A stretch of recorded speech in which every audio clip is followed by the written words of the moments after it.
We want to talk to you today about so-called free trade.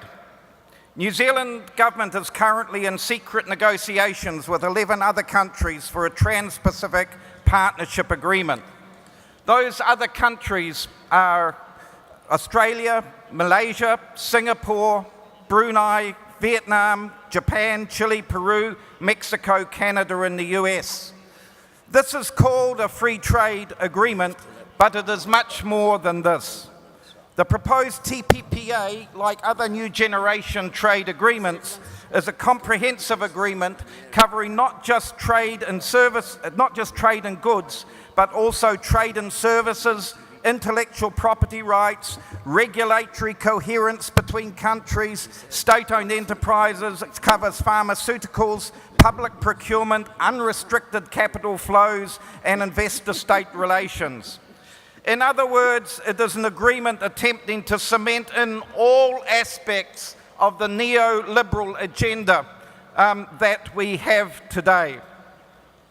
Such agreements promote the primacy of private property, the expansion of markets, the minimalisation of the role of the state, liberalisation of trade in goods and services, and deregulation of finance and labour, creating conditions for the privatisation of many government services. For many of us, we have called this NAFTA on steroids. For UNI, which is a global union in the broad services area, it is important that we understand what this is and similar agreements are trying to do. Services, investment, and state regulation are the next targets of the owners and managers of global capital as they seek to skew the rules and lift the playing field and tilt the playing field away from workers and more towards themselves. Such trade agreements are part of a geopolitical agenda of the US and its allies to strengthen their relationship and global economic, ideological, and military dominance, and contain and neutralize the growing strength and power of China. TPPA is a broader project that includes other acronyms like the Transatlantic Trade and Investment Partnership, TTIP, the Development of Trade and Services Agreement, TISA, within the WTO itself.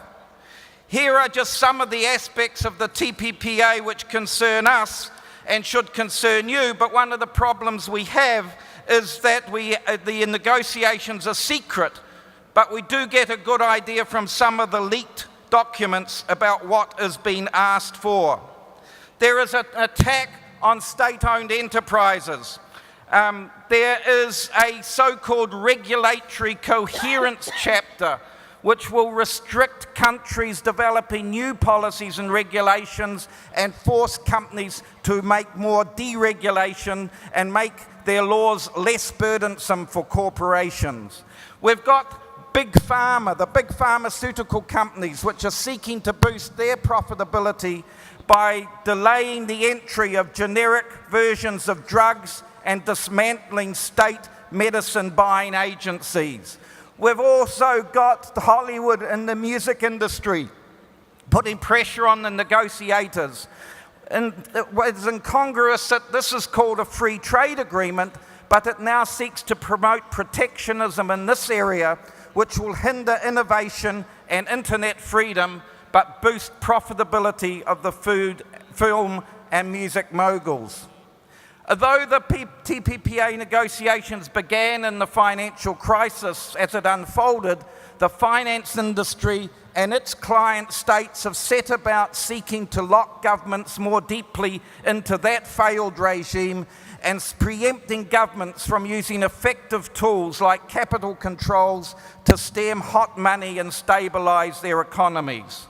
Finally, the most pernicious part of the TPPA is the proposed investor-state dispute settlement rules, which Larry is going to talk about in a few minutes. In short, these rules give the right to a foreign investor to sue a government party to the agreement for any negative impact on its value or profitability. There are similar rules in NAFTA, which has seen Canada and Mexico already sued by US companies. These are similar rules to those that were part of the MAI, or Multilateral Agreement on Investment, which was developed in the late 90s, but we as a global movement defeated it once its provisions were made public. It's similar to the rules that were part of the Millennium Round of the WTO and part of the Great Battle of Seattle, which took place, the protest actions in 1999, and similar to the rules that also got overturned at the WTO ministerial meeting in Cancun, Mexico in 2003. So what can we do about TPPA, TTIP, TISA, and all the other new generation free trade agreements that our governments are pursuing, but we know will curtail our sovereignty, embed neoliberalism into our public and economic policy, and allow countries to be sued by corporations and diminish worker rights. For my union, it is to expose and oppose these agreements. First Union was the first union in New Zealand to protest at the TPPA and has been the backbone of the organising in New Zealand against the TPPA, along with well-known academic Jane Kelsey. We continually need to throw a spanner in the works, or as our American colleagues would say, monkey wrench these trade agreements. Although I have said these are essentially trade agreements that are about services and investment, they also are about agriculture. And although it may not be in New Zealand's corporate interest to have free trade, though it is in our interest to have free trade in agriculture in the agreement so it can sell more beef and milk powder, we are pleased to see that countries like Japan are standing up to this, because without a deal in agriculture, there will be no deal. We continue to call for the negotiation text to be released, because we are sure, as US Senator Elizabeth Warren said, when she said, "I've heard that the argument that transparency would undermine the trade representative's policy to complete the trade agreement because public opposition would be significant." In other words, if people knew what was going on, they would stop it. And this is exactly what happened with the MAI. We should not get sidetracked on labour chapters. You cannot have a good labour chapter in a bad agreement. We should learn that from NAFTA. We have helped in New Zealand to produce thousands of leaflets and posters and video clips. We run a campaign website. Just a month ago, we organised some 10,000 New Zealanders in 17 towns and cities to protest at the TPPA. Today, we can add our voice of opposition here to the TPPA and other neoliberal trade and investment agreements by tweeting and retweeting a message of opposition under the hashtag TPPA No Way. Do it now, do it often. If you're into this campaign, contact one of us on the stage and let's form under Uni's umbrella a global campaign to stop these pernicious new so-called trade agreements. Kia ora koutou.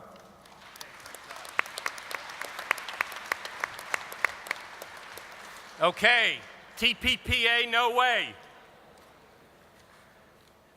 I'm speaking from the resistance in the USA. In this case, we are fighting not only the Congress, but our own president. There are Democrats like Elizabeth Warren on our side, but the President and the White House are leading this effort, and they have said that there'll be no trade agreements without investor-state dispute settlement. They use words that we can't remember. They use terms that we can't repeat.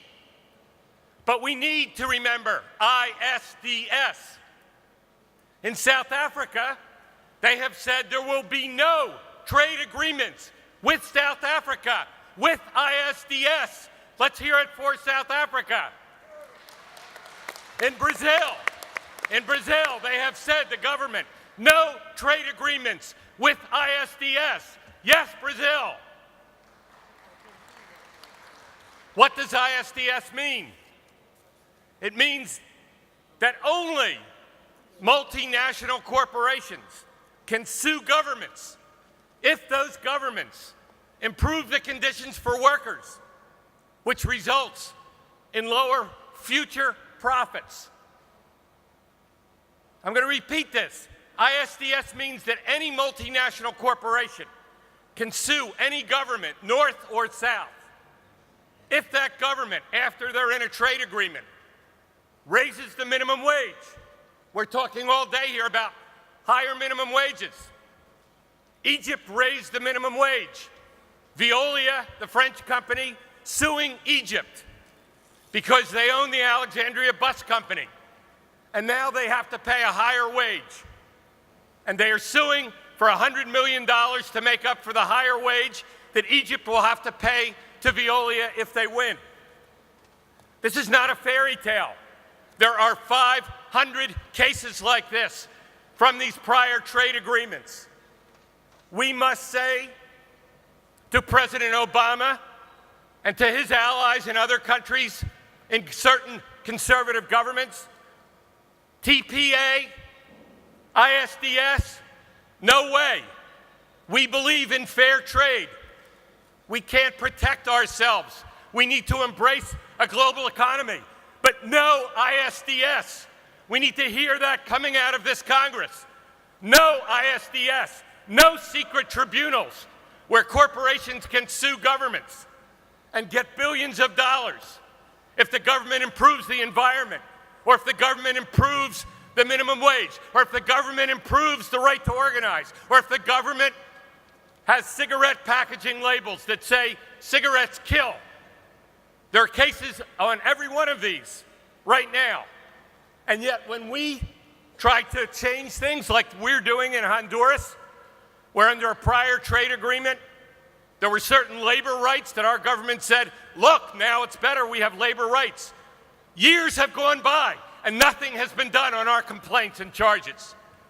But if we were a multinational corporation, instead of a citizen group, we could sue in a secret tribunal and get billions of dollars back.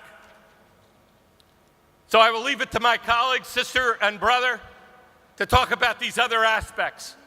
But we need to unite and say that, like South Africa and like Brazil and like colleagues in Australia are trying to do right now, we must say to our governments, no secret deals for corporations, no ISDS in any more trade agreements. And together, we are prepared to work with every nation here, to work together for international call to action, so that we are fighting this together, global South, global North, same day, millions of people. The resistance in the U.S. is now more than 3 million. We need you. We can't win this in the U.S. alone. Thank you, sisters and brothers.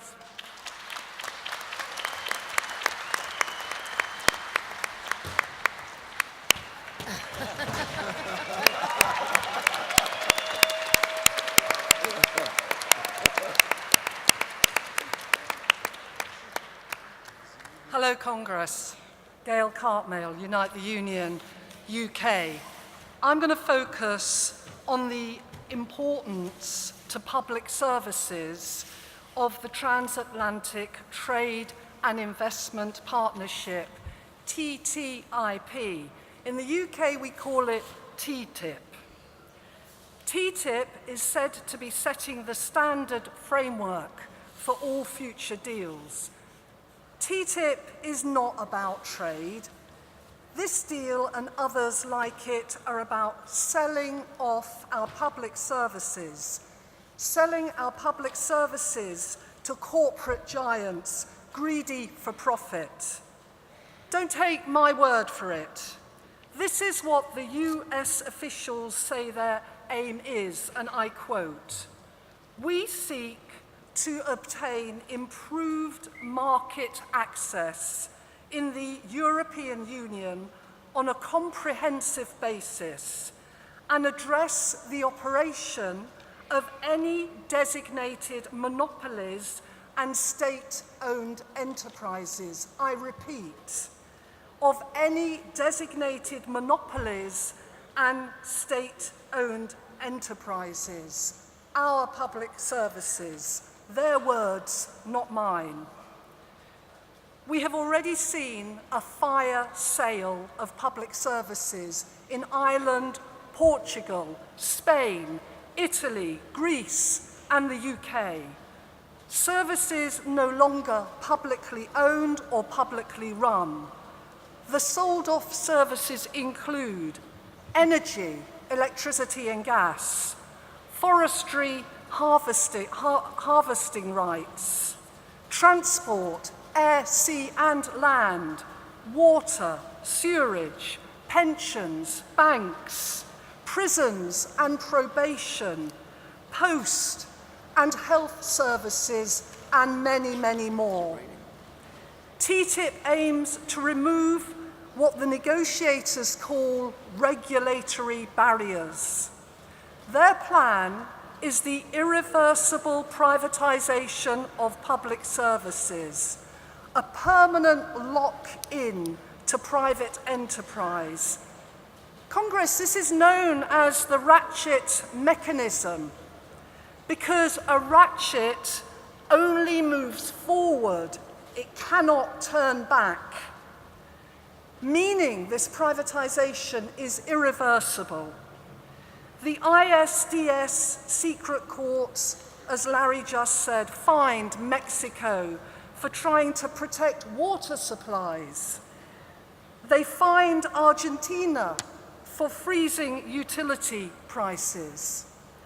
Now, a Canadian union leader said, talking about trade agreements can be like talking about pensions. People know they're really, really important, but they switch off. So our job, uni, is to switch people on, and we have made a good start. In the UK, thousands of people have joined community actions to keep our National Health Service out of TTIP. They have signed petitions, lobbied the Prime Minister, demanding he uses his veto to remove our National Health Service from TTIP. People have erected huge signs outside their homes, and these actions are sending a message to our Prime Minister, who says he wants to put a rocket booster under the TTIP negotiations and get the dirty deal done next year. TTIP threatens our democratic right to bring back into public ownership and public control essential public services. Let's get switched on and switch TTIP off. Public services for the people and by the people. Contact us, join us, let's work together, let's defeat these capitalist trade agreements. Thank you.